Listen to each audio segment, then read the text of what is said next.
এই টিউটোরিয়ালে আমরা শিখব কিভাবে স্ক্যাটার প্লট তৈরি করতে হয় এবং সেটা পাইথনে কিভাবে আমরা তৈরি করব বা স্ক্যাটার প্লটটা কী জিনিস।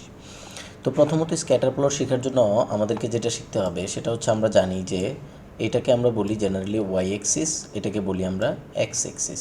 তো এক্সের যদি কিছু ভ্যালু দেওয়া থাকে, লেটসে এক্সের ভ্যালু দেওয়া আছে 2, 4, 9 এবং ওয়াইয়ের ভ্যালু দেওয়া আছে লেটসে 2, 4, 8। হ্যাঁ, তো এরকম কিছু ভ্যালু দেওয়া আছে। তো সেইটার জন্য আমরা কিভাবে তৈরি করতে পারি, যেমন ওয়াইয়ের কিছু দাগ কাটা থাকে এরকম, ঠিক আছে। তো লেটস সে 2 হচ্ছে এই পজিশনে আছে আর এইটার 2 হচ্ছে এই পজিশনে আছে, তাহলে বিন্দুটা হবে এইখানে। তো এইরকম যখন কিছু বিন্দু থাকে এটাকে আমরা জেনারেলি স্ক্যাটার প্লট বলে থাকি। যেমন এরকম অনেকগুলো বিন্দু আছে, তো এরকম যদি থাকে সেটাকে আমরা কি বলি, স্ক্যাটার প্লট বলি, ঠিক আছে।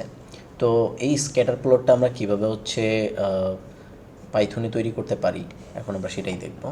তো আমরা যদি পাইথনে যাই তাহলে এখানে আমরা প্রথমে আমাদের যেটা করতে হবে সেটা হচ্ছে এখন আমরা ম্যাথপ্লটলিবটাকে ইম্পোর্ট করে নেব। তাহলে ইম্পোর্ট ম্যাথপ্লটলিব ডট, আমরা যেহেতু হচ্ছে আমরা আগে বলেছি আমরা পাইপ্লটটাকে নিব এবং হচ্ছে ইম্পোর্ট করবো অ্যাজ পিএলটি, ঠিক আছে, পিএলটি। তো এখন আমরা যেটা করব যে আমরা দুইটা লিস্ট নিব। তো দুইটা লিস্ট অলরেডি আমি লিখে রেখেছি এখানে, তো আমি সেটা হচ্ছে এখানে জাস্ট কপি পেস্ট করলাম। দুইটা লিস্ট নিলাম, এক্স অ্যান্ড ওয়াই এর ভ্যালু, এক্স 5, ওয়াই হচ্ছে 99, এক্স হচ্ছে 7, ওয়াই হচ্ছে 86, এক্স হচ্ছে 8, 87, এরকম করে আমরা জাস্ট হচ্ছে ভ্যালু নিলাম এবং এইটা দিয়ে আমি একটি স্ক্যাটার প্লট তৈরি করব। দেখি আমাদের স্ক্যাটার প্লটটা কেমন হয়। পিএলটি ডট স্ক্যাটার প্লটের জন্য আমাদের যেটা লিখতে হবে এসসি, আমরা এর আগে যেটা শিখেছিলাম সেটা ছিল হচ্ছে গ্রাফ, হিস্টোগ্রাম যেটা ছিল। তো আমরা এখন স্ক্যাটার প্লট তৈরি করবো, এই জন্য স্ক্যাটার আমাদেরকে প্রথমে দিতে হবে এক্স এবং তারপরে দিতে হবে ওয়াই। তাহলে আমরা এক্স ওয়াই ভ্যালুটা দিয়ে দিলাম স্ক্যাটার প্লটের ভিতরে। এখন আমি এটাকে শো করবো, তাহলে পিএলটি ডট অফকোর্স শো। তো এখন যদি এটা আমি রান করি তাহলে আমাদের স্ক্যাটার প্লটটা তৈরি হয়ে যাবে as we have show you before. এখন এখানে আমরা সুন্দর একটি স্ক্যাটার প্লট দেখতে পাচ্ছি, তাই না, কি সুন্দর ভ্যালুগুলো আছে।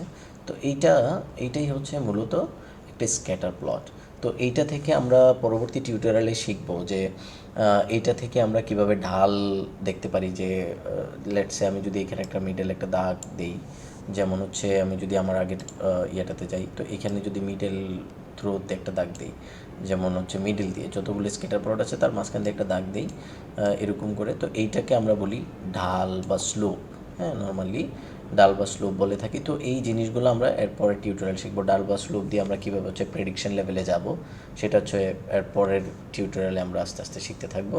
তো এটাই হচ্ছে আসলে আমাদের মেশিন লার্নিংয়ের first step in the machine learning. তো কীভাবে প্রেডিকশনে যাওয়া যায় সেটার ফার্স্ট স্টেপ আসলে এই টিউটোরিয়ালটাই। নেক্সট টিউটোরিয়াল থেকে আমরা আস্তে আস্তে বুঝতে পারবো যে কীভাবে আমরা ছোটো ছোটো পাপা করে মেশিন লার্নিংয়ের দিকে আছি। আজকে এই পর্যন্তই, আল্লাহ হাফেজ।